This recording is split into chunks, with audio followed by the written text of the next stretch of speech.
Hello, everyone. I am Nerusia from AUAF. Thank you for joining us for this special debate about Afghanistan. Thanks to Amiri, Tarek, and Jasmine for accepting our invitation. And thanks to IFA and AUAF for this debate. I let Azim start the debate. Have a good debate. Yes, hello, my name is Azim El-Difraoui. I'm a political scientist, and we agreed on today's debate because the events in Afghanistan of last August were really historical and will have a global impact. And today we would like to discuss very specific aspects of this impact, and especially find out what can we do for Afghan society, Afghan civil society, and how can we still engage with the Afghan people, help it, and create, under this quite difficult and challenging circumstances, still some hope and a brighter future for Afghanistan. And I'm very happy to have our three guests, and I'll ask them quickly to present themselves before we go into the debate. Yasemin, would you like to start? I can definitely start, yes. Hello, my name is Yasemin Ulfat Sidiqzai. I am a lecturer at the University of Duisburg-Essen, where I teach post-colonial literary studies, and I have a focus on Afghanistan, especially historically, but I also monitor how Afghanistan is portrayed in Western media and in recent years, so that is my area of expertise, and of course I'm also closely monitoring what's happening there at the moment. Yeah, that's my background. Tarek? Hi, and thanks for the invitation. My name is Tarek Siddiq. I did my PhD this year on processes of political participation in authoritarianism. So I'm very much interested in civil society relations, in repressive regimes in particular. I'm probably going to work on Afghanistan next year in a similar framework. So very excited to debate this today. And Amiri, who came very recently to Germany from Kabul. Hi, this is Rahmatullah Amiri. I'm a freelance consultant. I write extensively about Afghanistan and also the tribal areas of Pakistan. My recent publication is Taliban Weaves of Al-Qaeda, which just got published. So just to give our viewers some information about how this debate is going to happen, we'll have approximately 40 minutes of debate and then 35 minutes of questions. You can already put your questions into the chat and we'll try to integrate them in the ongoing debate. So my first question to all of you is, like, after the dramatic events of August this year, which, as I said, in some ways were foreseeable, how can we Europeans still help Afghan civil society?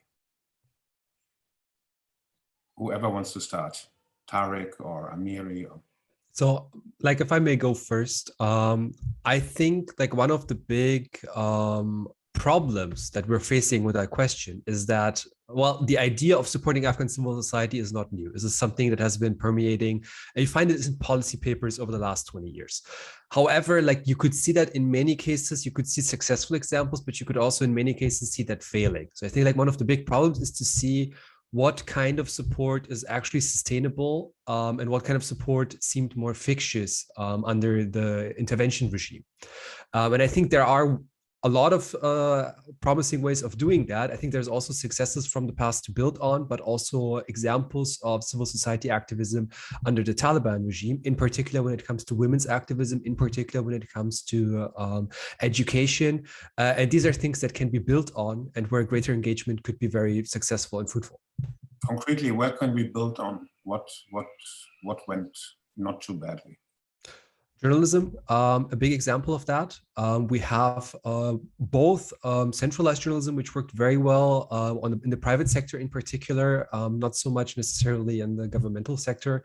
And we have examples of citizen journalism. And this is like a really huge field in Afghanistan over the last years of people essentially conducting journalism without much institutional support, of people who also went through training at times, but at times without training, are self-learned journalists and continued doing so and reporting on the ground, even as international observers and journalists left the country under great threat to their own selves. Yes, I mean, what is your opinion? I also think what should be done? Yeah. I think that what you just mentioned, journalism in Afghanistan is really, especially under the circumstances, was really very great to see. And I think there's still a lot of, especially those private people who sometimes only just have like vlogs or are active on YouTube. They're still doing a great job under the circumstances. Of course, there's some danger to what they do, but they try to be as open and as free and as vocal as they can be. And so I think that's definitely something that has worked, I think, the best over the last years. The problem that we have, of course, I mean, nowadays that Afghanistan has so many problems that you have to entangle all the different layers of problems, because there are all the problems that every civil society has, every government has, and we are living in difficult times. So we have climate change, corona, we have a lot of things that are happening. That's all there as well. But then, of course, you have very, very pressing problems. And the most pressing problems are, how can people survive from day to day? And even the best journalism, even the best people, once they start having problems getting food into the country or feeding their families, then everything will stop. So I think this is something that we definitely have to focus on most. These pressing issues, there are a lot of calls on Afghan Twitter where people say this is not a matter of weeks, it's a matter of days when Afghanistan will collapse. And so this is just something that we have to have a look at.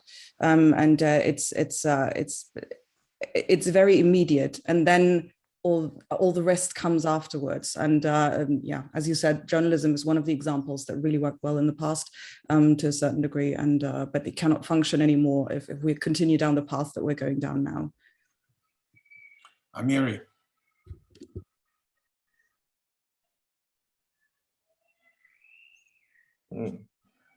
So first of all, just to answer what could be done, is that we kind of need to understand, what do we mean by like supporting civil society, like from which context? I mean, in the last 20 years, all the things that has been done was from international contexts. Everybody was sitting in the West, coming up with ideas how to help the Afghan civil societies, you know.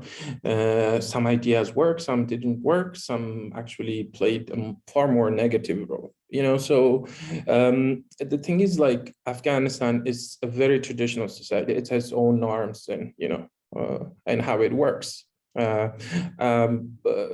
that's you know, even if we're talking about you know, what could be done, first we need to understand the context. What kind of supports we want to do. I mean, what is the red lines? You know, what are the Taliban red lines? What is the international community red lines? And how can you find a way in between to do that? You know, that's like that's a big question, and these are major points you raised. So anyway, like a cooperation, you know, I mean the whole concept of helping civil society in Afghanistan was really built on a Western model of state building. I mean, creating a Western type democracy, and obviously this didn't work out. I mean, with some local adaptations, you know. But I mean, the new challenge is today, you know, what are our aims? What can we still do in terms of helping Afghan civil society in all sectors, you know? We're talking about journalism, and the IFA, who's sponsoring this debate, is working on cultural exchange and cultural help for civil society.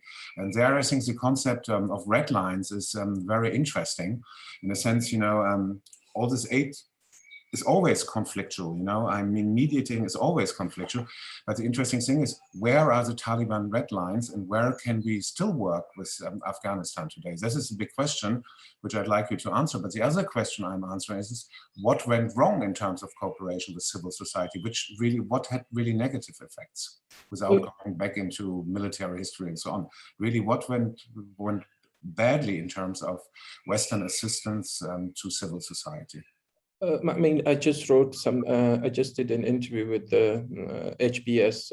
I don't remember the German name for that, the Green Party Stiftung. So I did a little bit, yeah, I did a little bit study on this. And, you know, one of the things that we see, one of the problem that we see in civil society, that it was elite driven and monetized. So monetized, first of all, like how come like a civil society can be monetized? If it's a monetized civil society, then I mean, technically it cannot be a civil society, especially grassroots level, you know? I'm not talking about the upper level. I mean, there could be, you know, different, but the grassroots has been even monetized, you know. How's that? Can you explain how? For example, if you know, everything was a project based. If you would see a gathering in Kabul, imagine that's a project funded by one of the West. So people did not come together by themselves, or a body didn't, you know, collect money individually from people to hold an event. Everything was, if there was fun, there was events. If there was fun, there was activities. If there was fun, so basically, if the West funded, there would be more activities. If the West, right now the West stopped, there's no more activities. So, and the thing is, it's not the Afghan culture. It's actually, they actually literally destroy our culture, because we have, you know, people, we have the traditional, civil society, elders, communities, you know, like in the past, if we want to clean our ditch, we would ask for a, like, we call it hashar. We will invite everyone to clean the ditch together. So, you know, because it was shared. But then the international community is like, oh, we'll pay you to clean the ditch, you know, just even that you were doing it for free, but now, oh, you want to do a demonstration, we will pay you. You know, that's one of the problem was with the with this moment, that the Afghan people moment, you know, that came into existence, asking people, you know, all the donors were trying to own them, you know, they started on their own, but then at the end, Taliban labeled them as what was the not John Allen, the other general project. Actually, they were not, but he was keep going there, meeting them, and he was trying to keep offering them help. At the end, the civil act, which really had huge impact, became useless, and it lost all the impact on the ground. Let me, Yasmin, what went well and what went wrong again?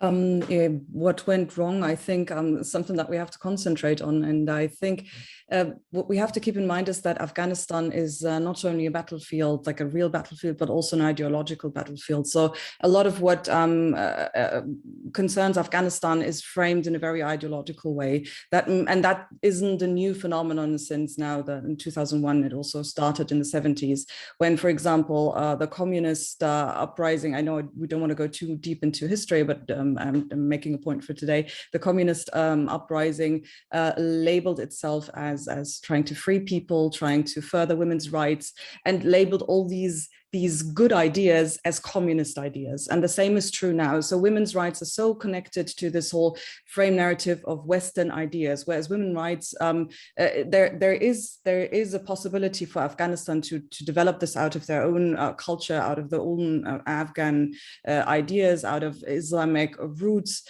But it's so interconnected with this idea of, if we want to educate women, this is a Western idea and it's not an Afghan idea, which makes it an ideological debate, and which makes it an ideological battlefield. So I think it also ties in with what you just said with the funding. I think it's not just funding, but it's also very much this connection that you just, everything that is done well in Afghanistan has to be a Western idea, whether this is on purpose or not, but it's portrayed like this. And so that if you want to fight against Western influence, you're automatically fighting against, for example, women's education. And this whole framing is one of the huge problems. And this is not something that we can solve in 1 or 2 days or 3 weeks or anything. This is something that has been growing for the last 40 years. And now we have to entangle this and make people understand, I mean, they do understand that, but also make it part of the national narrative that if you give education to women, this is something that Afghans do for themselves. It's not something that the US brought into the country. And I think this is something that really went wrong in the past. And the question is, how can you entangle that? But it takes time. It's not something that you can connect to, for example, funding of Afghanistan, because this is a process that takes years. And if funding is connected to that, then you have a problem. You raised a really important point. I'm currently working on the same topic. The interesting thing is so a cultural foreign policy and aid, help to civil society sometimes takes this propaganda dimension, you know, as the Russians went in saying that communists and the Russians did the same work the Westerns did. I mean, they really invested a lot of money in women's training, in schools, in civil society in a different way. All this is framed, the West did the same, all this is framed in our normative terms. But do you think there's a real chance to foster, for instance, women's rights in Islamic terms in Afghanistan? I mean, the Taliban are so retrograde that even, I mean, Iran is very progressive, you know, women can vote, they work, you know, okay, they wear slightly hijab, you know, and we feel it as very, very, very, very backwards. But, you know, but women's rights to a certain extent are really guaranteed in Iraq. Even Saudi Arabia makes progress. But let's look at the rest of the Arab Muslim world. I mean, we have the example of Pakistan. I mean, all these are very traditional male-dominated societies, but women have much more rights in Afghanistan. Do you think it's helpful then to promote women's rights with some Islamic references, for example?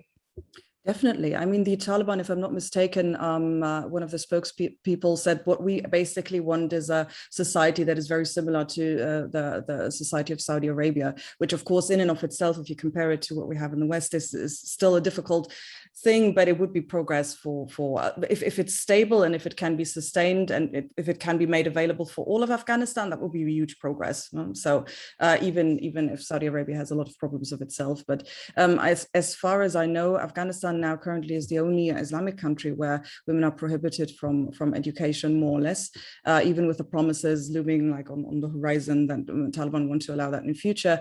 So even in the Islamic world and even in under, as you said, very repressive regimes, Afghanistan, considering women's rights, is very much like on the end of the ladder, one would say, of the end of the spectrum. So yes, Qatar has had a huge role in facilitating the talks in Doha. So especially with actors like Qatar, with Saudi Arabia, as much harm as they've done in the past, I think it's definitely something to look up to not. The Taliban, they're fundamentalists, but they're also realists to a certain degree. So if they can sell what they do as sort of something that they bring to the country as an Islamic improvement and not so much as a Western concept, then it's much easier for them to sell, because they also have to sell their ideas to the public, and they also have to tackle ISIS propaganda to not be seen as a Western corrupted regime. So there's a propaganda war going on in Afghanistan as well, and if it's possible to help in that frame, that definitely will do much more than every, I don't know, skating park project for young girls, as beautiful as that is, but it's more beautiful for us to see in the West than for the actual people in Afghanistan. So yes, framing it as an Islamic movement is much, if we like it or not, you know, it will be much more successful in the long run, I think. Yeah, it's a much more pragmatic approach. Tarek or Amiri, I don't see Amiri at this stage. He's out of the picture. I hope he's back at the stage. But we were talking about red lines, you know, about, I mean, Taliban have their red lines. Where are their red lines, and where do you think we can engage with them in terms of civil society and especially cultural cooperation? So just like we very briefly, one point I would like to add before talking about civil society as a general, because I have a bit of a problem with the way the terminology we're using today is also loaded to some extent. So for example, when we talk about state building as a Westernized project that we did, like a lot of the stuff that happened in Afghanistan was not really state building. This is something that if you were to design a state in Germany, that wouldn't work. Giving elites some money to do something doesn't work in terms of state building. In the same vein, civil society is something we talk about as this like very beautiful thing that is normatively charged with inherently being good. And the key point of civil society is to have something that is independent from the state. And by channeling funding through the state to create sort of a clientelist civil society, which has been done to some extent under the intervention regime, that's inherently opposed to the idea of a civil society. And this brings me to your question, which the question for me would be to what extent the Taliban are willing to tolerate elements in society which operate independent of them. We don't have to consider those checkbox civil society the way we would do under the intervention regime. They do specific functions that we know. Maybe there's a labor union and then we call that civil society and we're done with it. But they would functionally be a civil society by allowing types of decision-making, organization, and so on and so forth, which operates independent of the Taliban regime. And this is something that I would be looking forward for. And this is something that I can see happening possibly under the Taliban regime. And it really depends on what kind of idea they have, not ideologically, because we know very clearly where they stand ideologically, but about the idea of what a state should look like. So how much are they willing to micromanage society? And how much are they willing to give broader guidelines? These are the laws that we want, but we're not going to interfere in every single segment of society. And the former seems more likely to be a sustainable form of government for them. So Tarek, for example, it's very important. I mean, there needs to be a definition, first of all, of civil society. Yeah. So there's a Western normative German definition, which is like, you know, all those association, foundation, groups who work for democracy and so on. But that's something I wouldn't apply to Afghanistan, or wouldn't generally apply. For me, civil society, and to be very clear-cut, is everything which is between the state and the economy. But sometimes the economy can be part of civil society in small things as well. So civil society is very broad. And as you said, I would include definitely traditional social organization in Afghanistan, you know, be it tribal, be it village elders, be it the local or shergas, yeah, and whatever, yeah. So, but whom can we still reach in Afghanistan, and where are the Taliban red lines? This is for Amiri again. With whom can we work, and whom should we really help? So, I mean, and how? I think, I mean, when it comes to civil societies, working with Taliban, I mean, first of all, Taliban define the national interest very narrow. So so what they see is basically, when it comes to media, that's going to be like most of their lead lines, what is national interest? You know, the more they narrow define it, the more you cannot talk, the more you have to stick to the general narrative that they want you. And then when you talk about national security or national interest, Taliban see literally any other body that hold them accountable, except religious scholars, as a position, you know, not as a, you know, not as a sort of like a body that wants to make them hold accountable. You know, that makes it quite difficult for them to agree to any kind of, you know, like civil society definitions. You know, so those are like some of the problems. I mean, I can talk about later. I will leave it here.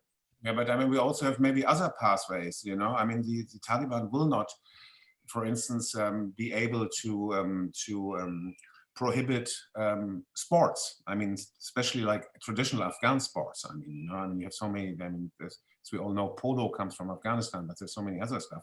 So there will be some nucleus still surviving of civil society, you know. I mean, they might be against music, yeah, but I mean, they won't be able to prohibit people to listen to music at home, you know. That's something, you know, I mean, the home in Islamic terms is quite sacred. You don't break in other homes, you know, and then people can do. There's also poetry, which might be tolerated. So where do we have still spaces? And then we have the huge role of the Afghan diaspora, you know.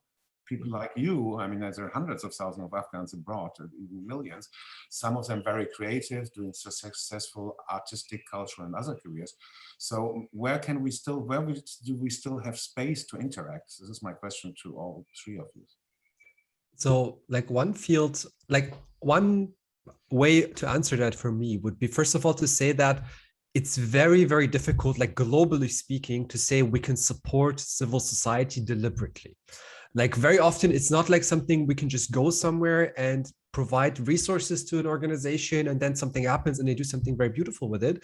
But it's usually like when we speak of support, like I would speak of very indirect ways of support. I would speak of maybe facilitating some connections, maybe offering some type of diplomatic protection, maybe pressuring the governments to avoid the harshest types of repression. Repression will still be there, but for example, sometimes prisoners have been freed through diplomatic interventions and so on and so forth. So very, very limited ways that we interact with them. Now, there are actors that exist. And for example, I'm thinking in particular in sort of this private space of women's education centers. So there's a huge history of informal private education, both in the Afghan diaspora. This is what Afghans in Iran used to do because the government didn't allow Afghan schools or Afghan enrollment in Iranian schools. So we had private schools happening. A lot of the people who organized this then also came back to Afghanistan. So you have people who have experience and knowledge of organizing quite large private schools, which know how to handle a much more advanced and sophisticated surveillance state than the Taliban can establish in the next 5 years, realistically. And you have that also in Afghanistan itself. You had these private schools under the last Taliban regime. Now, I wouldn't really necessarily start with how can we support people. I would start with who actually exists there. For example, these private schools. And then the question would be like, what needs could they possibly have? And one of the things that you can see, and this is happening to some extent already in diaspora debates, but you also know that from the past, is things that they require or they lack very often is teaching material. So one way of doing that would be creating and distributing teaching material. For instance, through the internet. Internet is quite largely available in Afghanistan. This is new. This wasn't the case under the last Taliban regime. And also using other networks, maybe even, and this would be very optimistic, if the Taliban at some point showed to make concessions and to negotiate, you could even find ways to distribute that within the country. I don't think this is going to happen in the short term, but really depending on whether they uphold their promises, this could be an option in the medium or long term. And then also accepting degrees and making it easier for Afghans who have gotten a informal degree in Afghanistan, for example, through, think of like a German certified online school class. And if they acquire credits to that, why not recognize that in the German academic system when people make it out, to provide them with some sort of formal education that they can then possibly also take back. So there are these ways that we can see that there is an activism going on in favor of women's education in particular. And then we can think of thousands of ways of possibly supporting that from the outside. And I think this is the way to go really when thinking about this. I also want to add, maybe if I can, I think what Tarek just said is very valid, and I think it's a very helpful approach.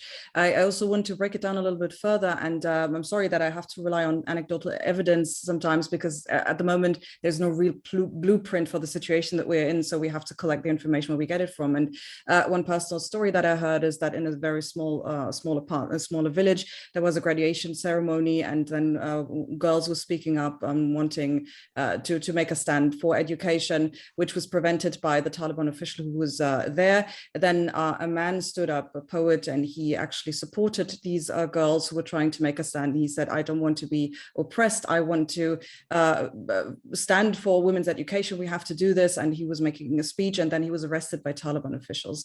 But the village didn't accept that. They said he didn't do anything wrong. Everything that he said is also completely Islamic. So there's not even a point that you can make in this Islamic framing, or even in a stricter Islamic framing, that whatever he did or what he said is counterproductive on un-Islamic or anything like that.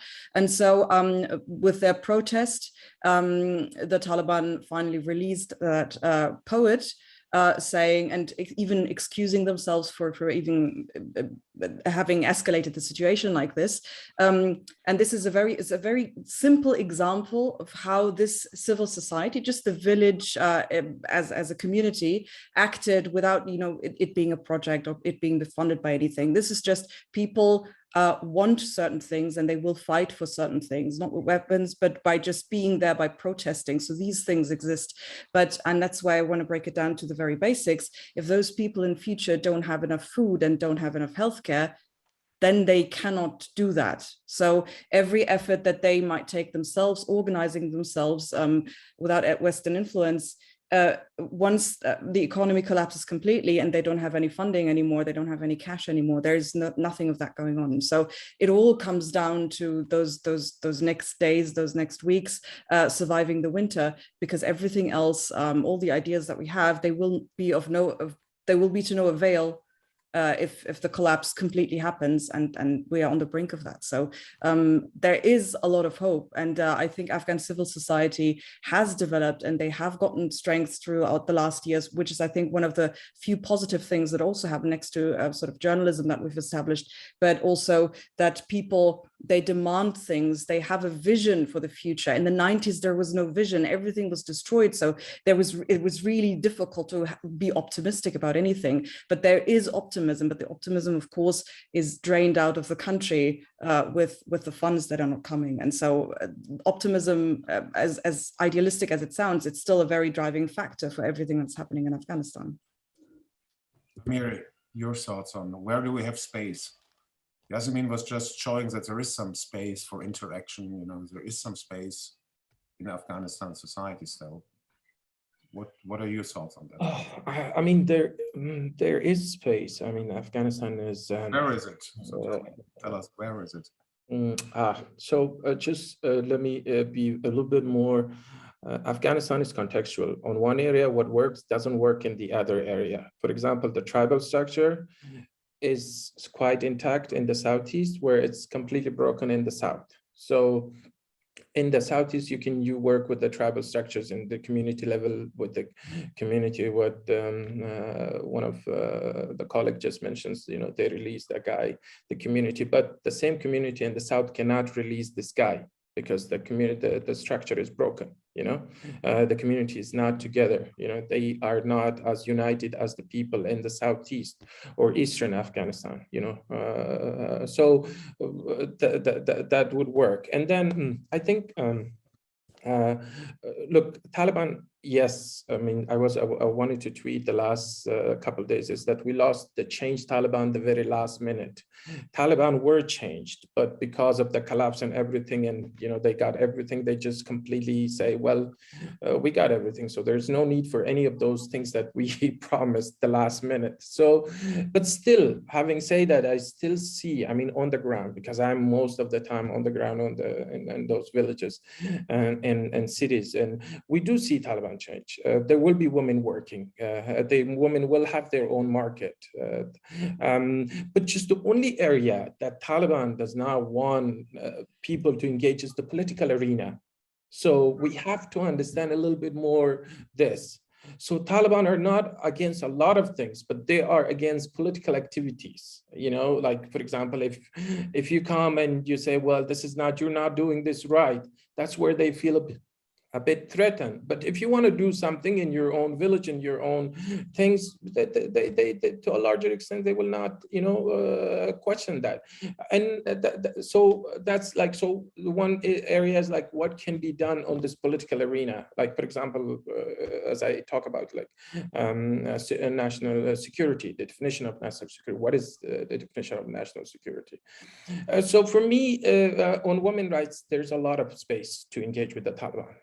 Especially women can engage with women, and slowly it will lead to on media. Yes, I mean, today, if you see, yes, we're losing media, but it's because, I mean, it's just not the intimidations of Taliban, but there's other factors as well as that, you know, we're losing funding and, for example, people, you know, their personal freedom has been vanished. Because of that, they want to leave, not just because they, you know, the way they run media. So, I mean, yes, Taliban are intimidating. That's also a fact. We shouldn't forget about that as well. So there's a lot. Women's rights, for example, like one of the things I was always engaging is like one of the most successful advocacy that was done in the last 20 years. Not in the last 20 years, but I would say in the last 2 years of the last administration of Ghani was the women's rights. The only thing that Taliban were often talk about were say like, well, how can we make these women calm not to talk about their rights? This was like the consistent questions that they raised within themselves. How can we do? Because, and then the rest of the advocacy were quite failed. There was like just, but this was one of the things. And still, for example, the other things I want to talk about today is like, for example, yes, I mean, the elite-driven civil society, thank God, gone. I mean, this is, I mean, I would say this is even a good thing for our country because it was a money-making machine for these guys. Civil society was not a civil society. It was a money-making machine for these elites. It was for networking. This is the reality we have to bring. That's why a lot of people sitting on these kind of panels are talking about just, hypothetically steps and vague steps and intangible things that doesn't even make sense when you go to our country, And so, but now, for example, just 2 days ago, the UN Special Envoy and the Deputy Special Envoy met with a few girls. The pictures are on the UNAMA Twitter handle, with new young women activists in Kabul. This is like a new era has started. A new era, and so this is a big, a big news. I mean, and not only that, there were a couple days ago, there was couple briefing by the, by the civil society actors in Kabul to the media. So it's not like it's a completely gone. I mean, the thing is why it's not, why it would be difficult for the Taliban to kind of, counter the civil societies, because Afghanistan is not the 1990s. Why? Because the population increased.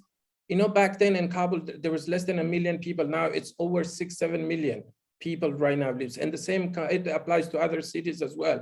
So, and also the demands of people, people are far more educated than they were in 1990s. And even in 1990s, the communities, they did not, like in rural areas, they did not understand as much as the importance of education and other things that we do now. You gave me a keyword, rural areas and the tremendous urban growth. Wasn't it a major mistake of Western assistance, in brackets, to focus on the usual suspects in the urban areas and neglect the rural areas? And if it was a mistake, how could we hope to attain rural areas today and marginalized areas? I would let my colleagues, if they want to add something to this point. Well, maybe first, I don't think this is like focusing on the urban centers. It's something that you can see in every state. And they always have a problem engaging remoter areas because it comes at huge opportunity costs. So for a state to actually effectively govern outside of its urban centers requires a lot of investment, a lot of engagement, a lot of resources, a lot of capacity. None of which the intervention regime had, and none of which the international community was willing to provide. But sorry again, sorry for interrupting, because this is a very point which is really dear to my heart or my intellectual concerns. It also comes as a huge opportunity loss. Not going to the rural areas, played in the hands of the Taliban, where they recruited. The same we can see, for instance, in the Sahel, in many other countries. If you don't go to marginalized groups, they are very, very prone to fall into the trap of extremism. But I didn't do that for long. I totally agree with that. But think of the idea in 2001, where the Americans came into Afghanistan. They thought, we won. There is no opposition, and there's not going to be an opposition. So all that's left is how much are we willing to invest? And then really the question was not about gains that you would get 20 years from now. It was really about how long do we want to stay here? And the idea was very clear from the US side that it's going to be a couple of years. They didn't think in decades. They thought in years. Maybe they thought in months, but certainly not in decades. So this was something that was flawed inherently at the beginning and which later on set the stage, because by the time they decided that now they need to engage the rural sites, the costs had gone up incredibly because the Taliban already had a presence there, because there was a huge mistrust towards the central government already, because the military campaign has already gone. There was so much violence happening in the countryside. It was much more difficult to revert from that step. And for today, like, how can we engage the countryside today? Honestly, we can't. And I'm very certain that this is something, like, I'm sorry to be very pessimistic here, but I think it's very, very difficult in any meaningful way to build a connection to remote areas in Afghanistan today, when you can't even go through the main channels because they're in the hands of the Taliban government. So this is something that it's a huge missed opportunity, and it's one that will not be in the foreseeable future be solved, because that chance was really missed. I disagree. I must say I disagree in a sense, like, we have social media by now, you know, we have even classical broadcasting, we just find interesting formats. For instance, you can also like go into rural areas with projects, even educational projects, which initially don't seem politically, but are highly politically. For example, if you go to a village and ask them, do a competition, you know, what do you think is the best thing in terms of waste management? What are your best ideas of how to save water resources? What are your best ideas, for instance, for this particular agricultural dilemma? So you go there with educational projects and award money to the best ideas. It sounds, first of all, very neutral, but then, after all, it encourages free thinking and independent thinking. You confront a couple of guys, for example. Also, you can tell them, please explain us the history of the local mosque, you know, and what really happened. So you can train people with things which seem quite neutral, but after all aren't, because they encourage people to think out of the box, for example. So there's a slight chance to go to rural areas. Then again, Amiri, all of you, where do you see the spaces of possible interaction with the Taliban? Another thing I was thinking about is inter-religious dialogue, you know, or even not interreligious dialogue, interreligious dialogue, you know, where, you know, you as some European Muslims would speak to the Taliban, you know, I mean, respected people. You get some Qatari people to talk to the Taliban. You do an Arabo-Islamic conference in Kabul, you know, about certain values, and so on and so on. And then again, I mean, most Muslim clerics, you know, respect clerics from other religion. So the Taliban wouldn't have a problem to speak to the Catholic Church, for example, you know, they might be even flattered to speak to. So where are those spaces? Is religion a space where we should interact with the Taliban? And where are the others? This is an open question to all three of you. And to our spectators, please do not hesitate to already ask questions in the chat, which we'll try to answer later. But again, my question, where are the spaces? Is religion one of them? I don't know. Maybe I can also try to go back to what we just talked before, and then also maybe try to answer that question as well. You talked about the rural areas and how Taliban took over, which is right. They did so immediately after, like 2001 was a space where you still had like wiggle room, and then successively they started taking over the rural areas. But the Taliban didn't take over the rural areas because they offered a very good social program or anything. They took over because they provided to a certain degree security. And also a type of like a very rudimental law system where you had these night courts where people could actually go and utter their grievances and didn't have to pay money and bribe people to get results. So this is what they offered. Everything else is still open, and so that I think ties in with this question of how to engage with the Taliban. I think religion is a way to engage with them, but I also question how much you do actually have to engage with them, because as far as I understand it, even in the 90s, the Taliban, they're not a political party like we know them from the West. They, if you accept their rule, they will accept a lot of things that work as long as it doesn't interfere with their rules. So if you have a school that is working, even back in the 90s, sometimes if you set up a school and they didn't, as long as the school didn't teach anything against their teachings and it just worked, then they would leave it alone in most cases. Again, this is, I'm of course talking very superficially, and there's a lot of examples where this didn't work, but as a general rule of thumb, I think you can approach them like this. So I question this idea of how much you really have to engage with them, because a lot of those things, a lot of those civil society aspects, they are much beyond the scope of what the Taliban can actually do. So if you ask them, how do you want to govern the country? They talk about law enforcement, they talk about security. They have very few concepts for everything else. So to a certain degree, they will be grateful if it's not something that they consider themselves to be the power, the competency that deals with that.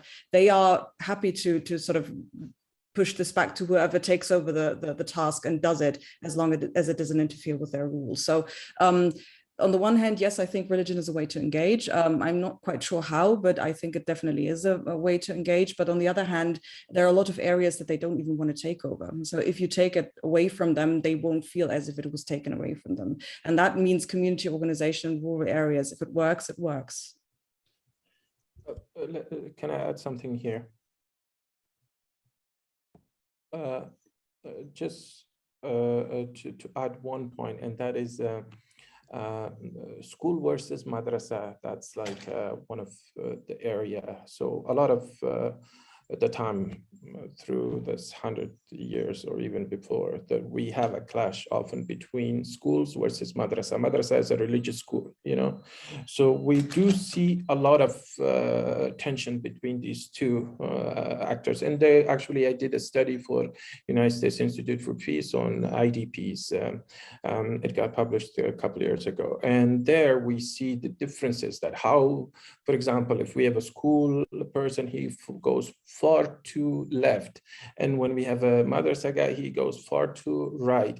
I think one of the area is to kind of, on local level, on local level is to engage the madrasa school and madrasa. How can we bring them together? What are the common denominators that that one can work, as a civil society between these two? And the other is rural urban. So this is also another reality in Afghanistan. The other is religious scholars. It could be a good area where, because in the last 20 years, one of the area there was very little engagement was the religious sector area, because of, some country has certain rules not to engage with the religious actors. So those are some of the areas that I see engagement, but one has to talk about a little bit more. Do you want like what on international stage, national stage, and local stage? It cannot be, because we're right now mixed everything, where we're talking about local stages, we're talking about national stages, we're talking about international. So it has to be, every step has its own way how to engage. But one thing, context is important. If international community wants to engage them, they need to understand how things work. They cannot be developing an idea and sitting in somewhere in the West and just trying to work it out in Kabul. Or the same, you want to do something between madrasa and school, and then you develop the whole concept note and proposal here, and then try to implement it there. That's not going to produce any result. And the other thing, just one final point that I want to raise, is Taliban. One of the challenges is going to be Taliban are people that are result-oriented people. They want more tangible results, so that has to be taken into consideration. So most of the civil society activities are like not tangible. You're talking about changing perceptions and ideas. So that's going to be one of the challenge. And just to add one point that you raised about ruler, that there was not so much engagement. Actually, there was a lot of ruler engagement by the international community and other, even in civil society. I just wrote like the day before yesterday something. That's it. The Taliban might not want to provide a platform for these traditional civil society members, because some of these actors played quite a negative role in the distribution of assistance in legitimization of former Afghan government under President Karzai and Ashraf Ghani. The Taliban does not see their own legitimacy being validated by the community via elders or anybody else, you know. Instead, the Taliban see their presence and engagement of elders and other community members and attempt to hold the Taliban accountable, but as more as a position, which the Taliban does not want to deal with, you know. So this is just to tell you is that in the rural area, it's not that there was no work done in the rural area. So much work was done, but the same thing that happened in the city as happened in the rural area. What happened is the elite driven. The tribal elders took over and, you know, took all the things for themselves and created some fake events and things. And we I do right now a peace building study on 2 places. And what I found out is that in 2001, there was 1 elder. In 2010, there were 10 elders in that 1 village. Why? Because the money, everybody became an elder of his own. Interesting. And I just want to give a very quick example also for how the development of the capital cities, of the huge cities, was sometimes detrimental to what happened in the rural areas. For example, there's a school built in a rural area, and they were searching for teachers, and they had no problem in finding teachers for religious studies, because there's a lot of religious teachers in Afghanistan. But the problem was finding math teachers, for example, because math teachers were paid very well in Kabul, and they couldn't match the same salary in the rural areas. They could pay salaries, but not that much. And so, of course, for the math teacher, he went to Kabul with his family because he had much better chances of teaching there. And so all those educated teachers, because religious education, it's easier to acquire, but all these real subjects like mathematics, etc., those people are highly educated. Of course, they will search for a better opportunity to work in the capital and not in the rural areas where there's a lot of things that are not there. They have to think about their own families as well. And so there wasn't that. The end result was that in the rural areas, you only had religious teachers, not because rural people want religious education, nothing else, but because there was nothing else. Nobody objects to mathematics being taught to children, but it's just the circumstances that then drained the rural areas of brain power, and they had to move to the capital cities. So that was one of the problems. When the more powerful and rich Kabul became, it was detrimental to the development in the rural areas as well. Just as a tiny example of how that worked out, without anyone wanting that. It's just something that happened through the system. This is a very classical example for many development countries, like this over-urbanization was very detrimental for other areas. But let me shift the discussion towards something else, to people like you who are currently the Afghan diaspora, or at the same time Germans, but originally part of the diaspora.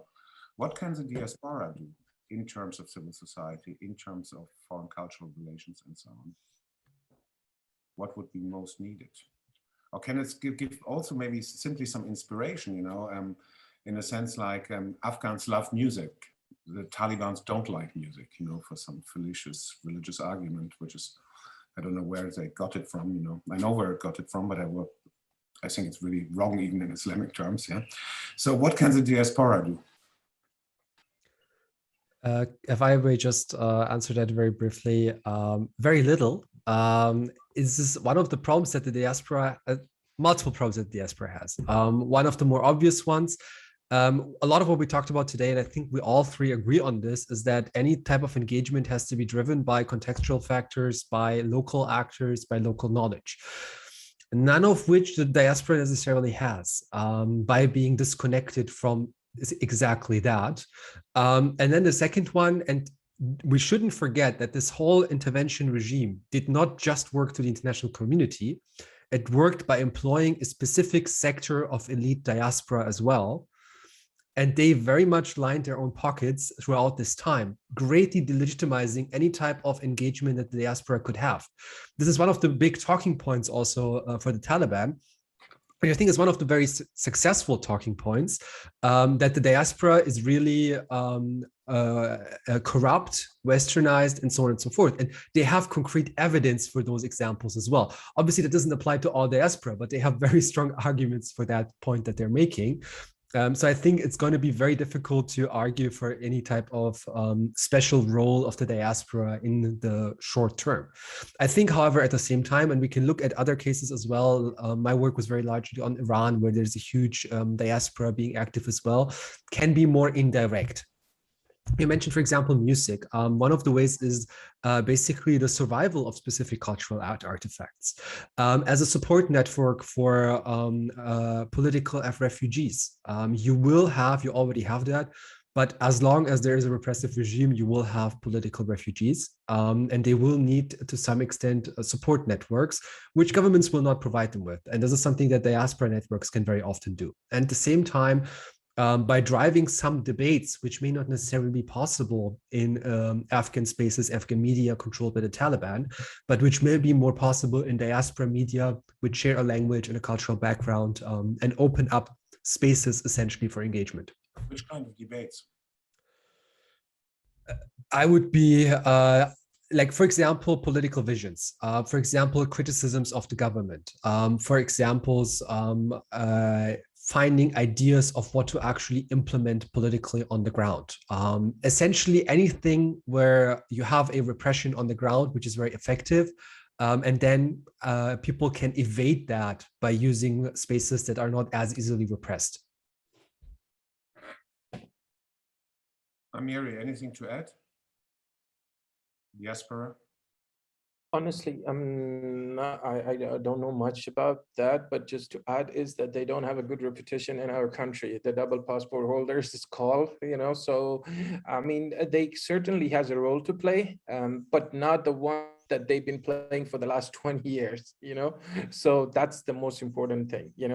I think there's a lot that they can do from motivations. I mean, there's going to be, right now is a social media world. I mean, people connects every time from remote areas to the West in a matter of minutes. So I see a lot of debates happening. So I think this can continue, but in a more constructive way, that there needs to be a bit more, a bit different approach. What we see on the ground is what we see so far is I don't think it's going to work for long term, and I'm even afraid that Taliban might even come up with some sort of banning some apps and all that, so that's even scarier to do, because the thing is, the discussion, it goes too far either left or right in return. And so I mean, so just to say it in a few words, is that diaspora has an important job for the next for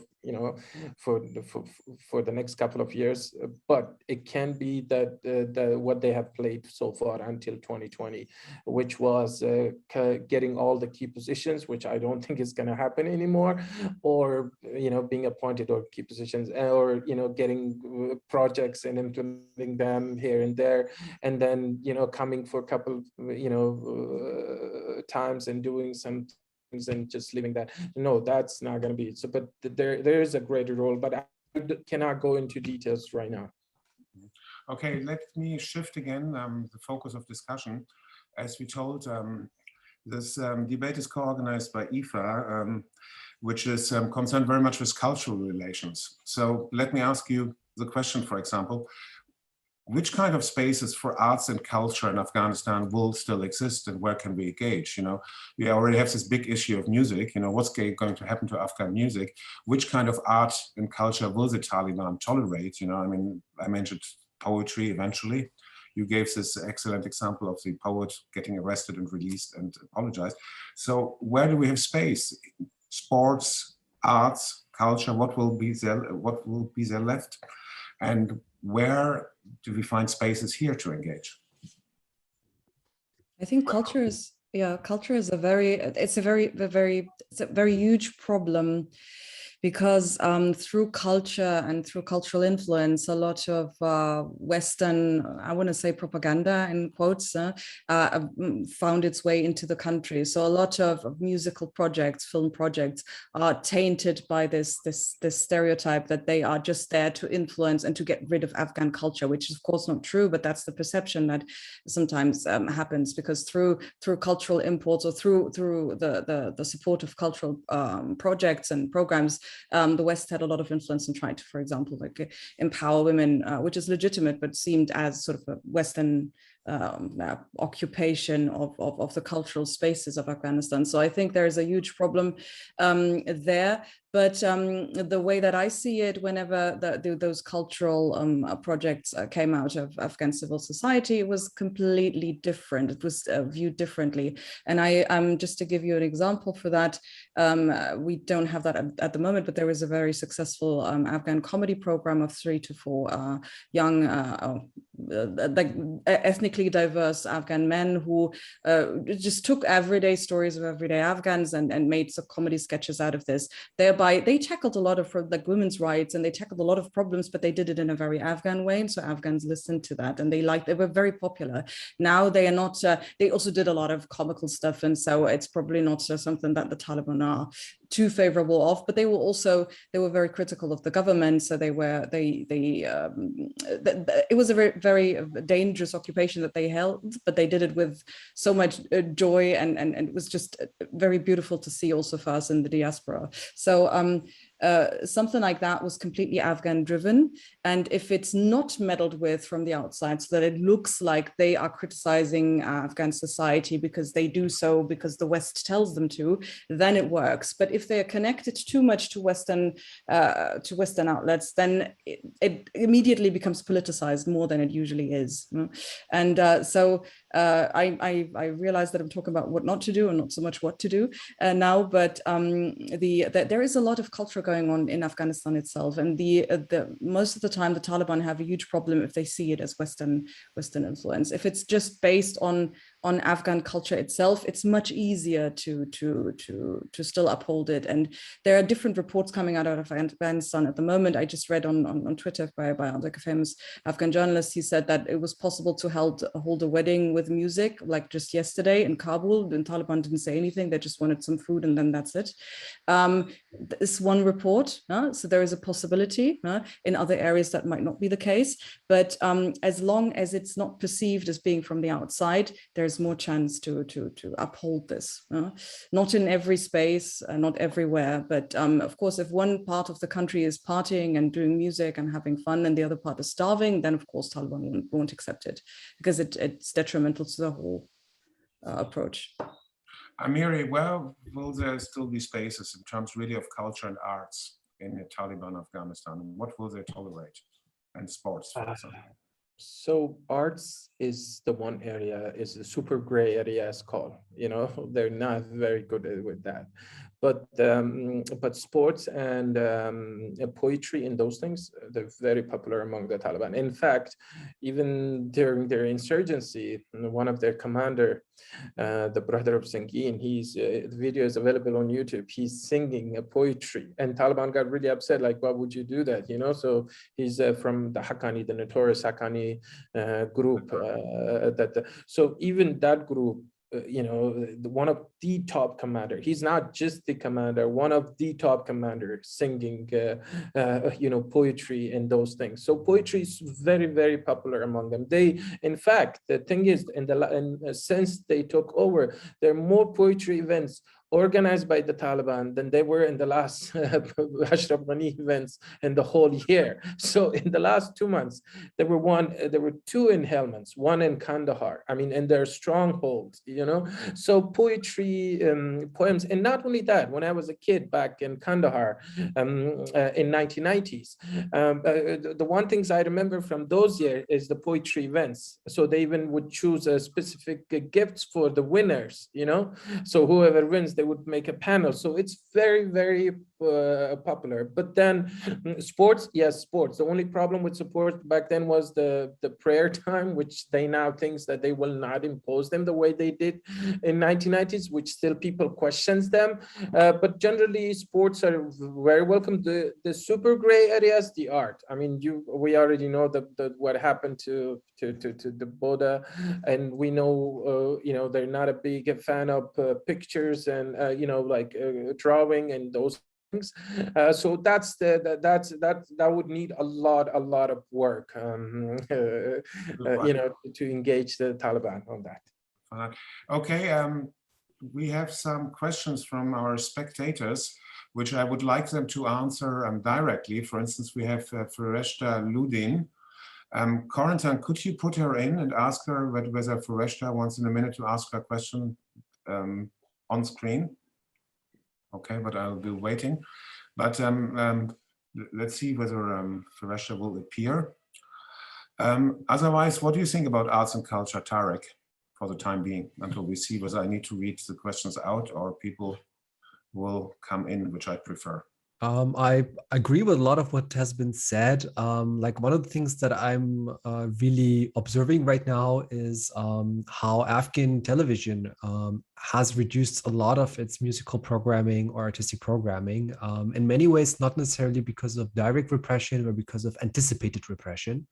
And it's going to be very curious to see whether this will continue or whether they will push the guidelines more. And we have some statements as well already from some TV networks that they're seeking to relocate their stations and then maybe have a different editorial guideline, or the before mentioned citizen journalist networks popping up more and promoting art through the internet, for example. This is also very much an option. So the world is quite more global now than it was 25 years ago. And we already know that, for example, for music, back in the 80s, 90s, by the way, a lot of the people who later supported music under the intervention regime were very much opposed to it as mujahideen in the 1980s, 1990s. We have quite a few examples of people switching their opinion, at least formally. And this was something that there was always a degree of tolerance, whether this is for combat fighters whom no one really cared about what they were doing, or whether this was about, for example, taranas or like religious chanting, which oftentimes has a musically imbued element to it. So there is very little leeway. And it will ultimately come up to who is actually being policed for it. So, for example, will the cities be more policed than the countryside? Will political opponents be more policed than actual Taliban fighters? Will there be more policing of big events such as weddings than informal events such as homes and private parties? And these are just guesses. It could be completely different. It could turn out completely different than that. But these would be things I'd be looking for to assess whether there will be a space or not. All right. So Fereshta is unable, she's writing very politely, to answer go live at this stage, but I'll read out a question, which is about women's rights. Yeah. So first of all, she thanks you so much for this excellent talk. My question is, why do Taliban keep women out of political issues and engagement? And how can we convince Taliban of recognizing women's rights, which we partly already said, but why do keep the Taliban women out of political issues and engagement is maybe the main question here. But before you answer it, I would like to, there's an interesting question from Karl Monage, or I don't know where he's coming from, Karl Monage. Karl, do you want to later on ask a question live? Let us know, yeah? And Corentin, can you write to Karl and find out whether he wants to talk? Okay, thank you. But first of all, Fereshta's question. To Yamin? Yasmin? Why do the Taliban keep out women out of political issues and engagement?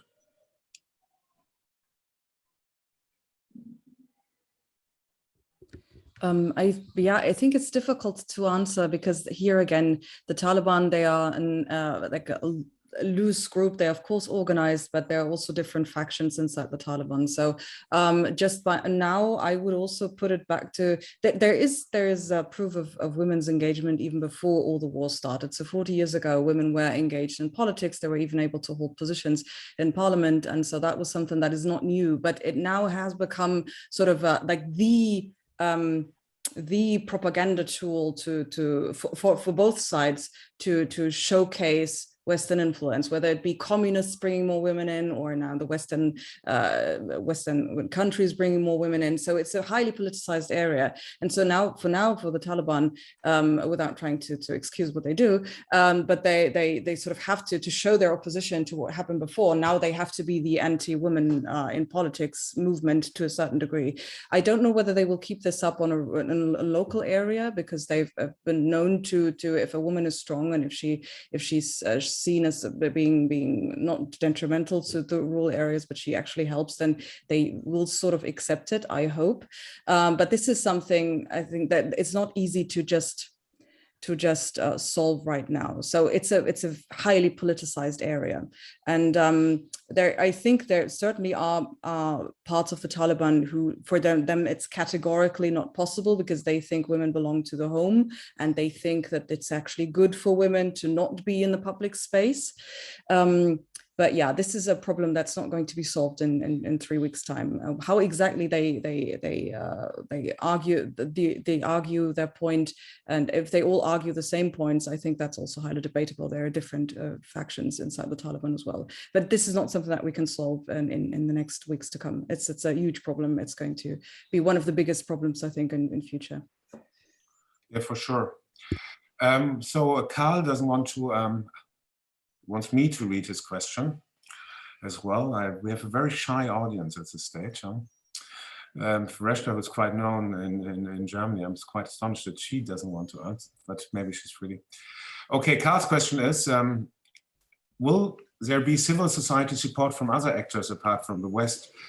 I'll already answer part of the question. Yeah, I think everybody wants to jump into Afghanistan for geostrategic reasons. I mean, the Russians, the Chinese, the Iranians have huge interest to give what they consider as support, just to have more political influence.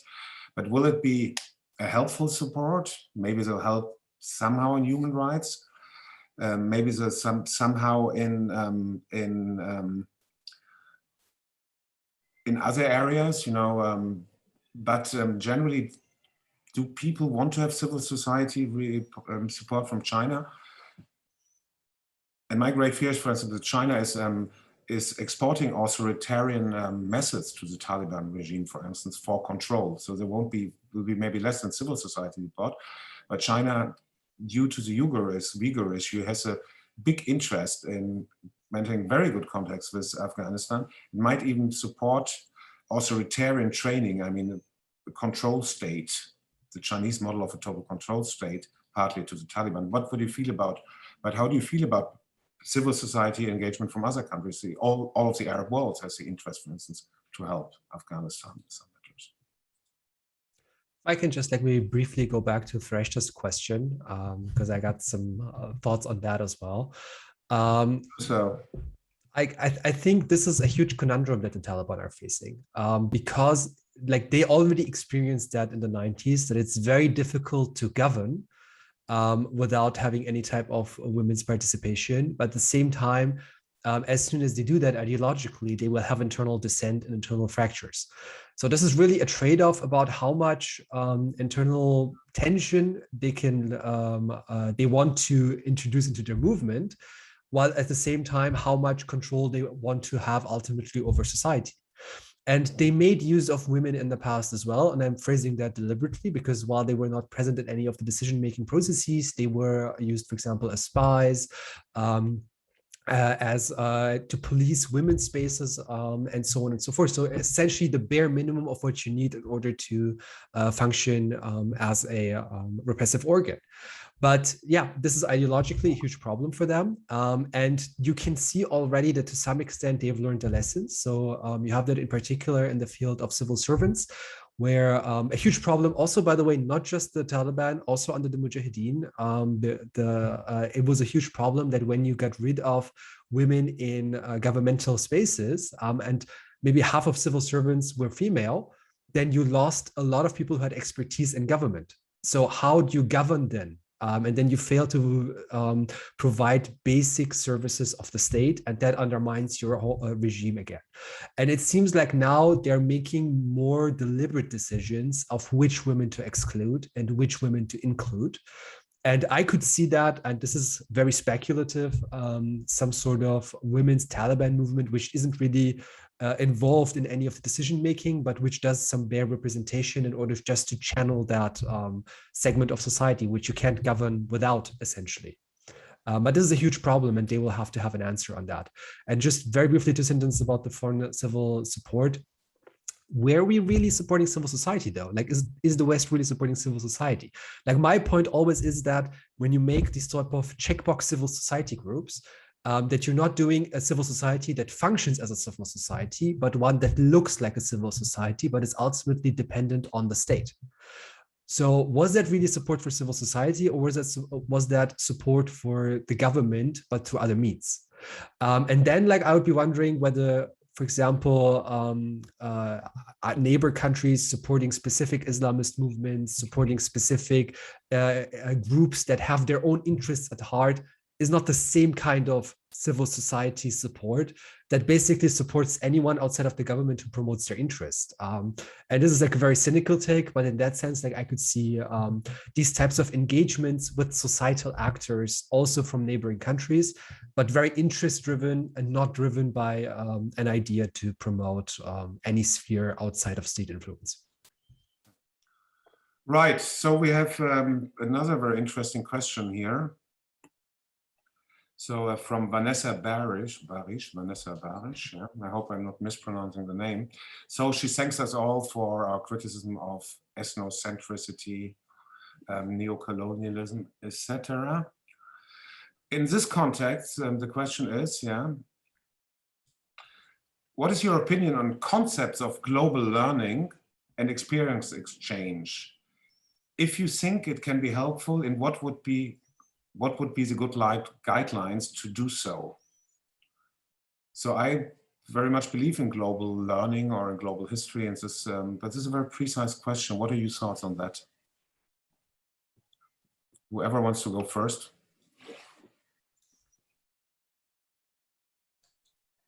Tarek, maybe?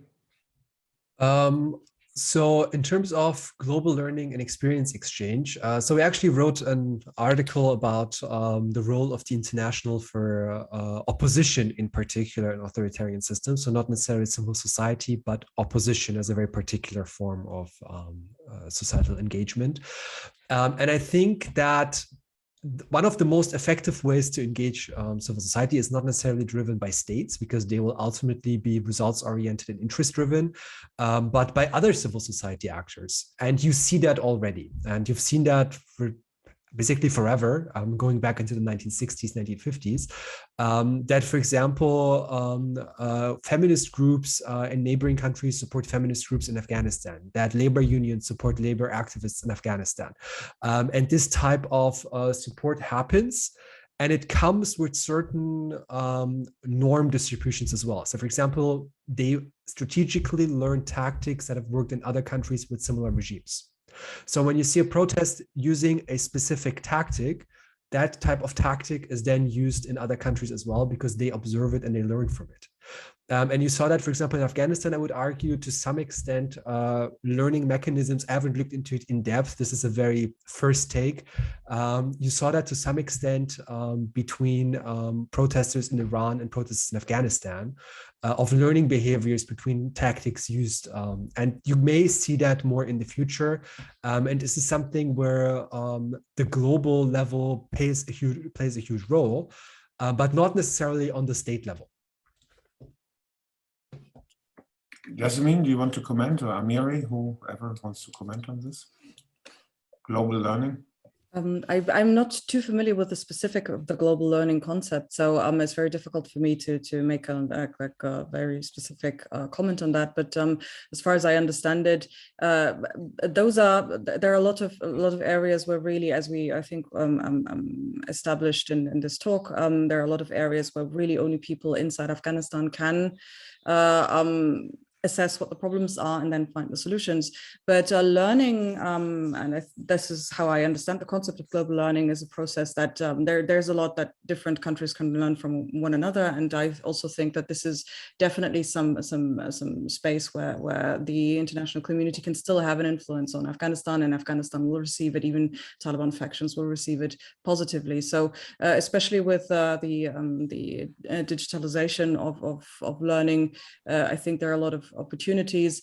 I'm trying, but this is just in the very early stages, to think about something with a colleague. Like I'm teaching at university, so maybe there can be corporations in future that are also stable and that will hold for future as well. But this is all, I think it's definitely a very, very important area. But I don't have like details now because I'm still working on that myself. So yeah, it's difficult for me to answer, even though I did now. Please contact me because we're working on this as well, like on quite medium advanced stage. So final round of questions to all of you. Obviously, the whole world is discussing whether to recognize the Taliban regime. I believe at some stage it will be recognized. So this is, but this is not a question which I want to ask. Obviously, Afghanistan needs huge humanitarian aid before the winter to avoid famine and massive augmentation of poverty. But what does Afghanistan now need else in terms of engagement with civil society? What should be the absolute priorities for Europe, for Germany, in engaging with Afghan civil society through, among others, foreign cultural policy?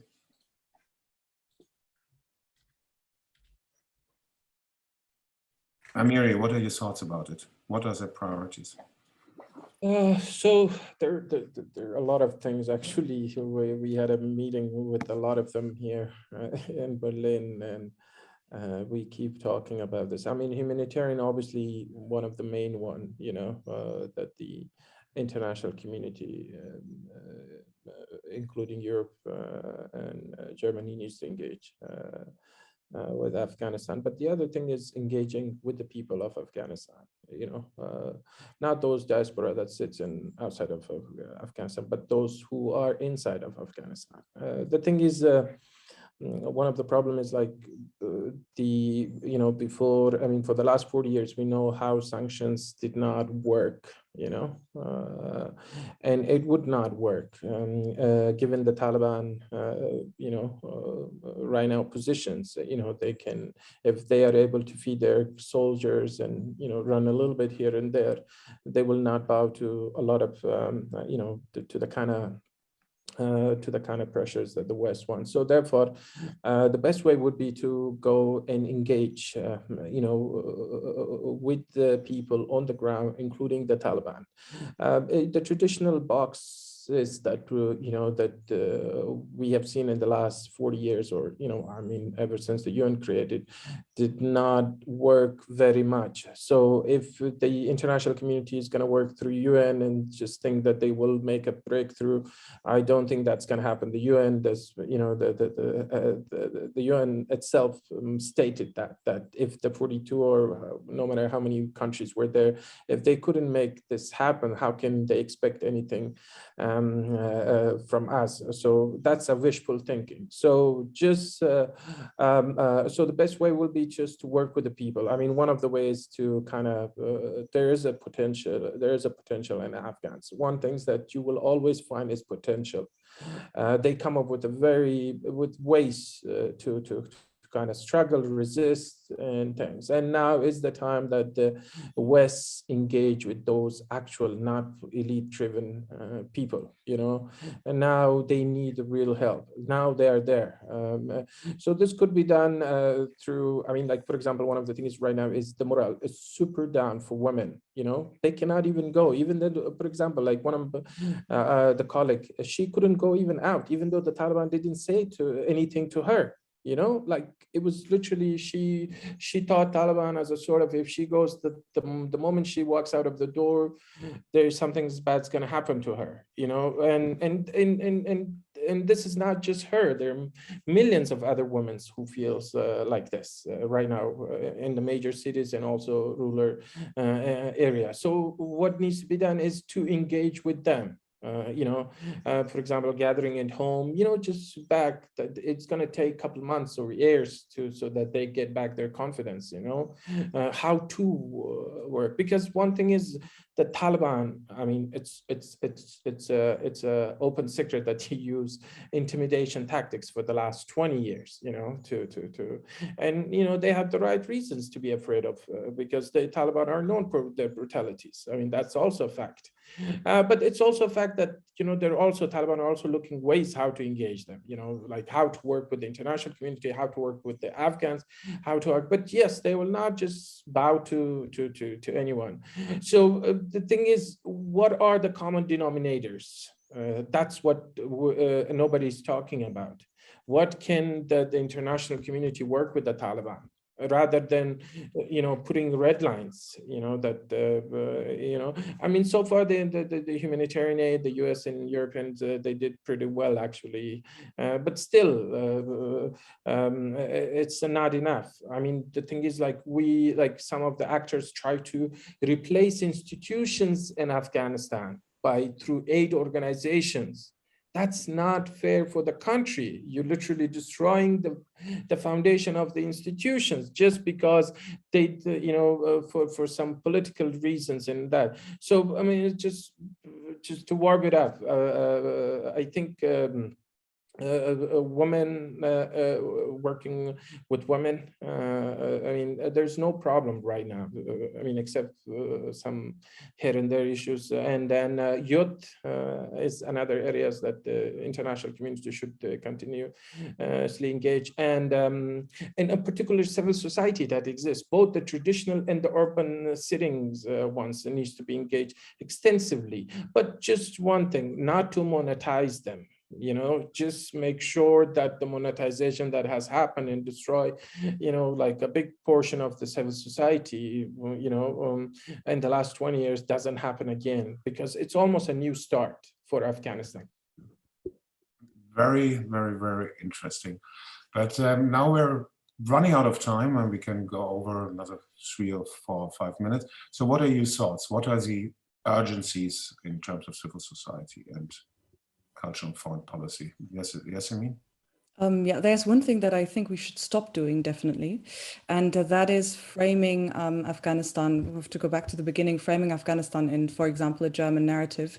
What I'm talking about is, for example, it's clear that in Afghanistan you can have both. You can have very good developments on the ground, but you also still have people who have to be very afraid of the Taliban because they're out of revenge killings, etc. Both things can be true at the same time. But here, for example, in Germany, we tend to see this just from a perspective of, should we still grant asylum to Afghans or not?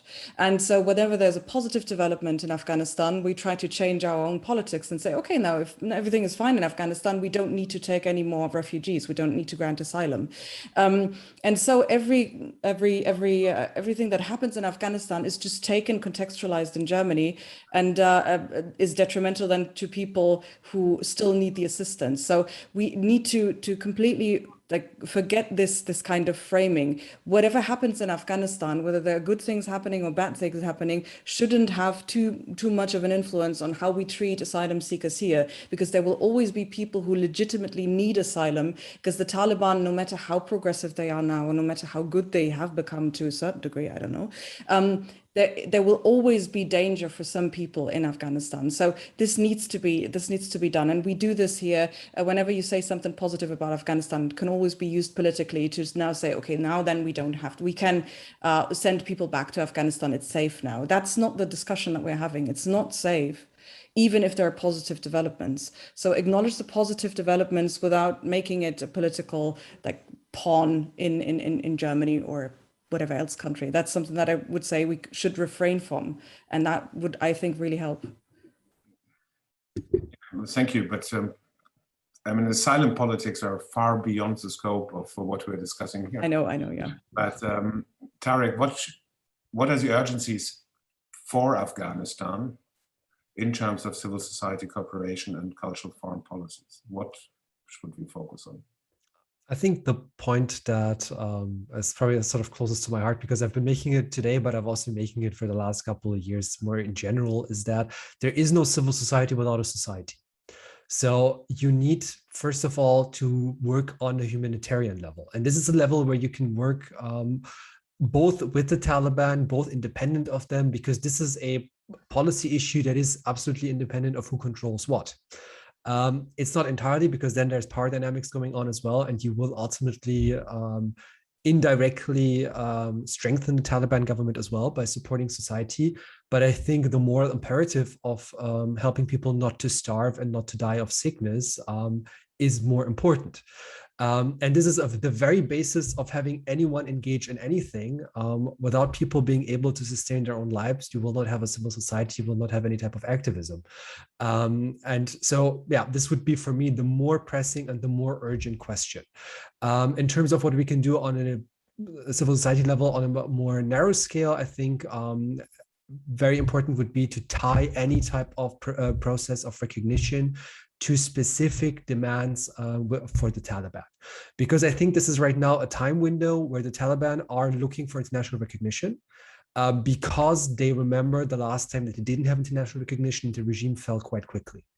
I think that could change in 5 years. So if you have a Taliban regime which is not internationally recognized, and 5 years from now, there is no major insurrection against them, they are very stable, at some point, that it will be on the back burner of their policy decision making. They will not crave international legitimacy as much if they can sustain as long, because by then they will think, well, we can also survive without it. We've done quite well so far. But like right now is a time window where international legitimacy grants the Taliban quite a lot. And so they would be willing to make concessions if that is negotiated properly. And I think this is an angle that can and should be used in the next 2 to 3 years. What a great conclusion to the debate. So we I thank everybody. As a reminder, this conference was organized with the help of IFA, the Candid Foundation, and Europa Nova.